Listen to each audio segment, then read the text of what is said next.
और made in India के इस हिस्से में बात करेंगे स्टील बर्ड की, वो कंपनी जो जानी जाती है अपने हेलमेट्स के लिए। मेरे साथ राजीव कपूर यहाँ पर जुड़ गए हैं, जो स्टील बर्ड के एमडी हैं यहाँ पर। राजीव, बहुत बहुत शुक्रिया आपका हमारे साथ यहाँ पर जुड़ने के लिए। और देखिए, स्टील बर्ड की शुरुआत आपके पिताजी ने यहाँ पर की थी 1964 में। 30,000 रुपए से शुरुआत की गई थी और आज की तारीख में कंपनी 1500 करोड़ रुपए से भी ऊपर का रेवेन्यू जो है वो जनरेट करती है। आपने 20 साल की उम्र में स्टील बर्ड ज्वाइन किया था। मुझे बताइए कि शुरुआती मुश्किलें क्या थी आपके करियर में। देखिए, हर इंसान को तो बहुत स्ट्रगल करना ही पड़ता है। ठीक है ना। अगर इंसान को सक्सेस पानी है तो उसको बहुत कड़ी चुनौतियों से गुजरना पड़ता है। तो मैं जब 12th पास आउट करी तो मैं तभी बिजनेस में आ गया था। तो जब मैं बिजनेस में आया तो हमारी 300 गज की फैक्ट्री होती थी हेलमेट की, सिर्फ सिर्फ 300 गज की, वो भी एक ही फ्लोर होता था। और हम मुश्किल से 100 हेलमेट रोज का बनाते थे। तो अचानक हेलमेट दिल्ली सरकार ने कंपलसरी कर दिया। तो अब हमें इमीडिएटली हेलमेट की बहुत रिक्वायरमेंट्स होगी, तो अब इमीडिएटली इतने हेलमेट बनाएं कैसे। आपकी एक जरूरत होती है ना। आप एंटरप्रेन्योर हो तो आपको एक सक्सेस करने, कई बार पैसा जरूरी होता है, कई बार शोहरत जरूरी होती है, कई बार कुछ दिखा के करना जरूरी होता है। अब वर्कर्स को कैसे रोके 6 महीने, तो फिर हमने वर्कर्स का इंसेंटिव प्लान बनाया और वर्कर्स को रोका। और वर्कर्स ने डबल सैलरी ट्रिपल सैलरी कमाई उस पीरियड में। और हमने 11,000 हेलमेट हर महीने बनाना शुरू कर दिया। फिर हमने एक फैक्ट्री और लगा दी हेलमेट की, वहां भी 11,000 हेलमेट रोज बनाना शुरू कर दिया। राजीव, एक सबसे बड़ा चैलेंज यहाँ पर ये रहता है कि अभी भी देश में बहुत सारे ऐसे लोग हैं जो अपनी सेफ्टी को ध्यान में नहीं रखते हैं, हेलमेट नहीं पहनते हैं।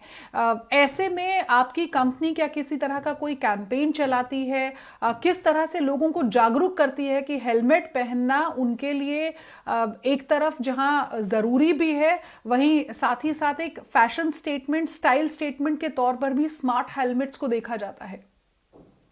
देखिए, अभी आपसे इंटरव्यू करने से पहले मैं 2.5 घंटे वेबिनार ही कर रहा था आई कैट के साथ, for helmet testing, for safety and all. और हम बहुत एडवोकेसी करते हैं।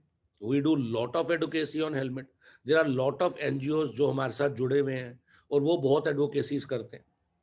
बट द प्रॉब्लम जो है ना जी, हिंदुस्तान में, वो हम बड़ी कैजुअल अप्रोच से जीते हैं। हम शुरू से ही कैजुअल अप्रोच से जीते आए हैं। हम जब सड़क पार कर रहे होते हैं तो ये अंदाजा लगा लेते हैं कि बस वाला जो है वो ब्रेक मार देगा, उसके आगे आके भी खड़े हो जाते हैं, डरते नहीं है। क्योंकि हम कैजुअल अप्रोच से पैदा हुए। हमें अगर इनकम टैक्स जमा कराना होगा तो लास्ट डे पे जमा कराएंगे। हमें बिजली का बिल जमा कराना होगा, लीज जमा करानी होगी, सब कुछ लास्ट डे पे कराएंगे। और गवर्नमेंट छूट दे देगी तो फिर कराएंगे भी नहीं, भूल जाएंगे। अगर आज सेफ्टी बेल्ट का चलान ना हो दिल्ली में तो कोई सेफ्टी बेल्ट नहीं लगाएगा। तो बेसिकली गवर्नमेंट को एनफोर्स करना पड़ेगा, सख्ती से एनफोर्स करना पड़ेगा, तभी सारे लोग हेलमेट पहनेंगे। अदरवाइज लोग हेलमेट नहीं पहनेंगे। क्योंकि आप देखिए, आज गुजरात में सब जगह कैमरास लगे हुए हैं ट्रैफिक के, पर वहां पर मिनिस्टर्स ने या गवर्नमेंट ने बोल दिया कि अभी हेलमेट पे चलान नहीं करेगा because of Covid and all. कोई हेलमेट पहन ही नहीं रहा। आज दिल्ली में हेलमेट मैंडेटरी है। आज आप उसके चलान काट दिए, कोई हेलमेट पहनेगा ही नहीं।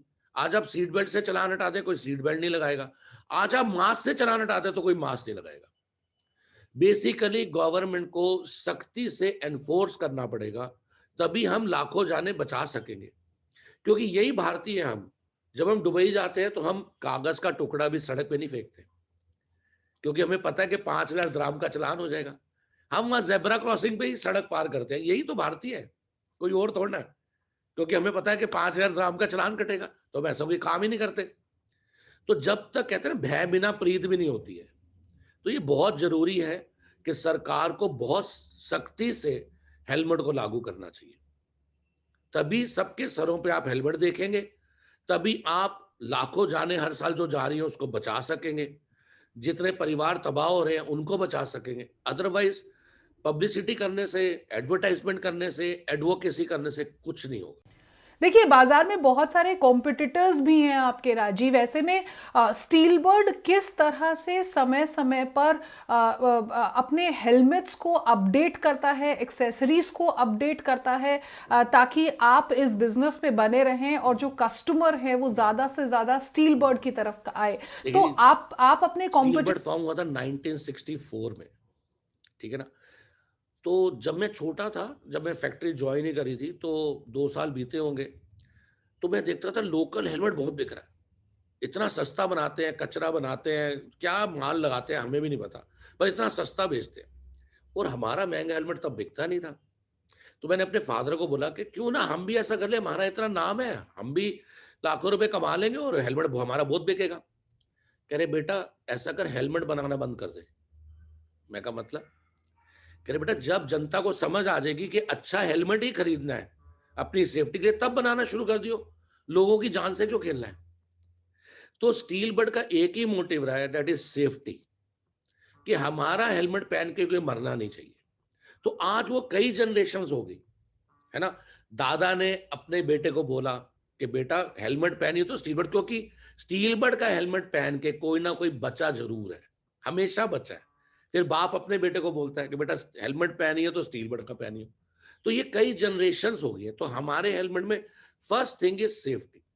हम सेफ्टी से कभी कॉम्प्रोमाइज नहीं करते, और हमारे यहाँ जो स्पेसिफिकेशंस एक बार लेआउट हो जाती हैं उसको कोई चेंज नहीं कर सकता।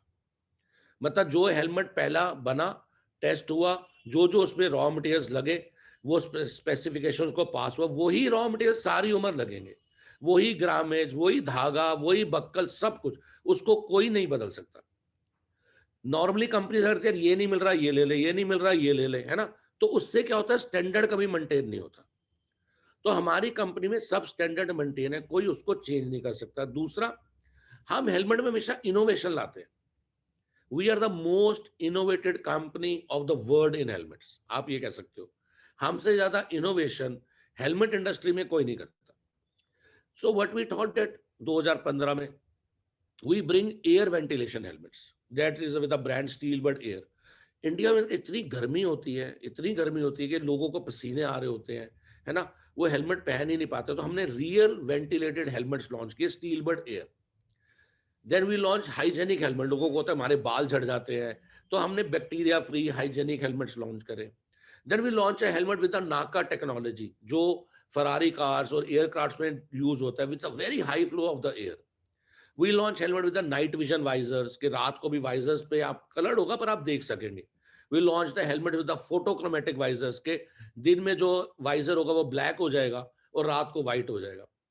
So we launched with helmet with the speaker system, with Bluetooth system, एक आम पब्लिक के लिए विद द ऑक्स वायर, है ना, कि आपने स्पीकर लगाया हुआ है, आपको आपको नेविगेशन चाहिए, रास्ता चाहिए, तो वो आपको कानों में सुनाई दे रहा है। आपको बार बार हाथ छोड़ के फोन नहीं सुनना, आपको बार बार हाथ छोड़ के नक्शा नहीं देखना, तो लेफ्ट राइट आपको सब कुछ दे रहा है। तो we bring with lot of innovation. Due to innovation, style and fashion, people go for our helmets.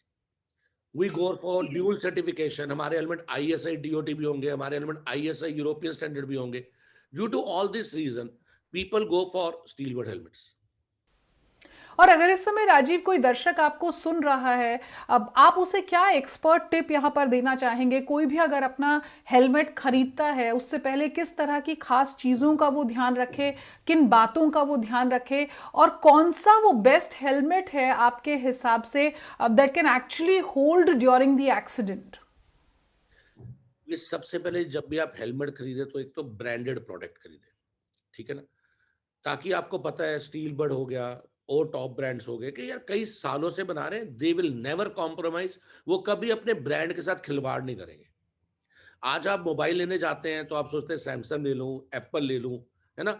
यही वो चाइनीज मोबाइल अगर आप लेंगे तो वो खराब होने का खतरा होता है। Same is in the case of helmet. जब भी आप प्रोडक्ट ले, हेलमेट ले, वो आपकी जान को बचाता है, तो आप हमेशा ब्रांडेड हेलमेट लें।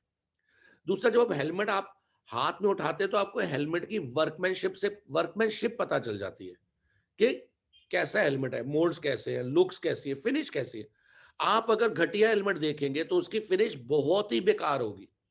आपको वो हेलमेट भी दुकानदार शायद 400-500 रुपए का देगा, क्योंकि वो लाता वो 120 रुपए का, आपको आईएसआई नकली करके दे देता है। पर वो पहचानना आपका काम है, आपको पहचानना उसको कि उसकी वर्कमैनशिप कैसी है। दूसरा, आप जब स्टील बर्ड का हेलमेट उसके साथ रखेंगे तो आपको फौरन पता चल जाएगा। हेलमेट में 4 चीजें सबसे इंपॉर्टेंट है। सबसे पहले तो उसका शेल है, ठीक है। दूसरा, उसका जो वाइजर है वो एंटी स्क्रैच कोटेड होना चाहिए और पॉलीकार्बोनेट होना चाहिए। अगर आप वाइजर पे हथौड़ा भी मारे तो वाइजर टूटना नहीं चाहिए। किसी भी हेलमेट पे आप ऐसे ऐसे कर देंगे ना लोकल हेलमेट, उसके वाइजर के टुकड़े टुकड़े हो जाएंगे।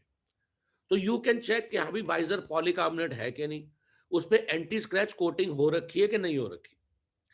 Then there is a thermocol in the helmet. Helmet के अंदर जो थर्माकोल होता है उसकी डेंसिटी बहुत हाई होनी चाहिए। तो आप फिंगर से उसकी डेंसिटी को चेक कर सकते हैं दबा के। अगर तो आपने थर्माकोल दबाया और वो दब गया और आपकी उंगली आर पार हो गई, जो आप हेलमेट के अंदर चेक कर सकते हो, समझ लीजिए वो हेलमेट आपकी जान नहीं बचाएगा। थर्माकोल दबना नहीं चाहिए, क्योंकि थर्माकोल ही है जो आपको बचाता है। जब आपको इंपैक्ट लगता है तो थर्माकोल प्रेस होता है और वो वापस जाता है, वही आपको सबसे ज्यादा बचाता है।